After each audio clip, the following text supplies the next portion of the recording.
President, Congress, Christina McAnea, General Secretary of UNISON, moving Composite 1. And can I start, first of all, by, you said, how do you follow that? Can I just say a huge thank you to Frances on both a personal level, but also on behalf of my union, for all your leadership and your courage over the past 10 years. And thank you so much for everything you've done for us.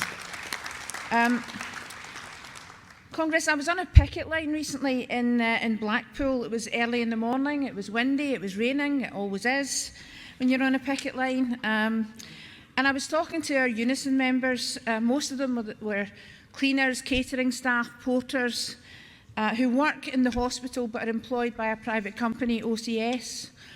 They don't get full NHS pay and conditions. And they were telling me stories about even during the pandemic, when they were coming into work, 10, 12-hour shifts at Christmas time or any of the public holidays, they were on flat rate pay. Their ask was reasonable. Pay parity with the directly employed staff doing the same job as them, side by side in the hospital. And while we were there, I was talking to some of them and I asked one of the women, because it was early in the morning, and I said, how did you get here? Because the hospital's kind of slightly outside the centre of Blackpool. And she said, oh, I walk every day. It's an hour here and an hour back home. She said, because I can't afford the bus fare. And that's the reality of what this cost of living crisis is doing to ordinary working people.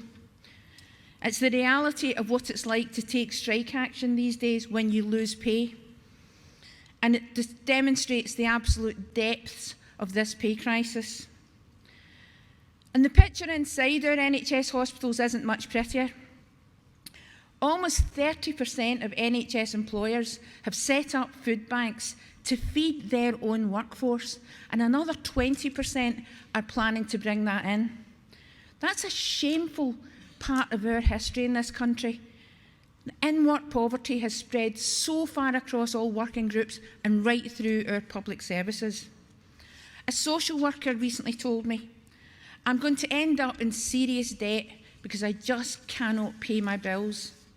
And a care worker was telling me she's forced to work between 60 and 70 hours a week just to keep her family going. And she said, is this life? What do you think? Well, Congress, I'll tell you what I think.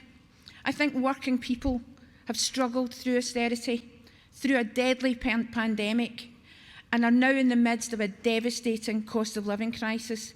And we now face a repeat of the penny-pinching austerity programme that started in 2010.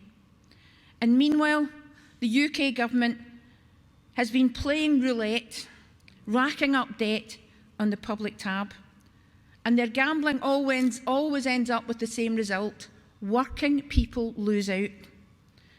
And I want to thank a Tory MP, Crispin Blunt, for his wise words at the weekend and say that I agree with him. The game is up for this government. But you know what? It should never have been a game because it's far too serious for that. The Westminster government has run out of people to blame. These are all mistakes of their own making. They can't blame the last government because they were part of the last government. They can't blame the markets for overreacting or global events which are affecting everyone. And it's time for them to take responsibility. Take responsibility for a decade of public spending cuts that have depressed public sector wages and run down our essential services. Political choices that have made the economy weaker and working people poorer. And I have to say, the new Chancellor's record as Health Secretary, when I used to negotiate with him, does make me concerned about what is to come.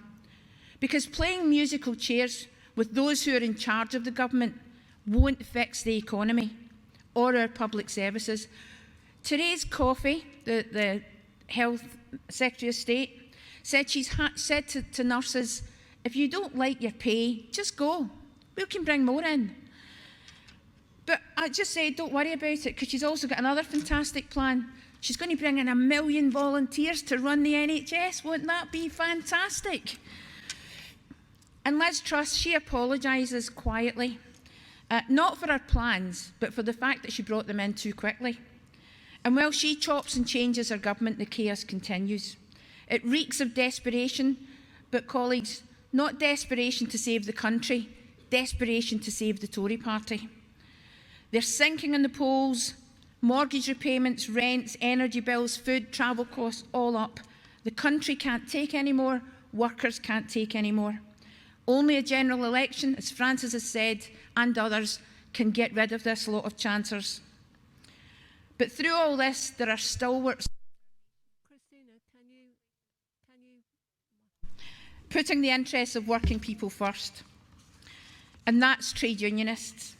And we will be balloting before the end of this year 400,000 NHS workers.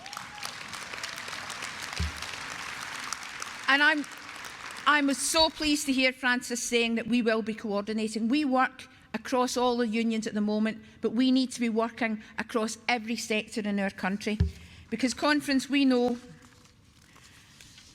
our purpose binds us, coordinated action unites us, and we have a single goal: end this pay crisis in this country. Thank you.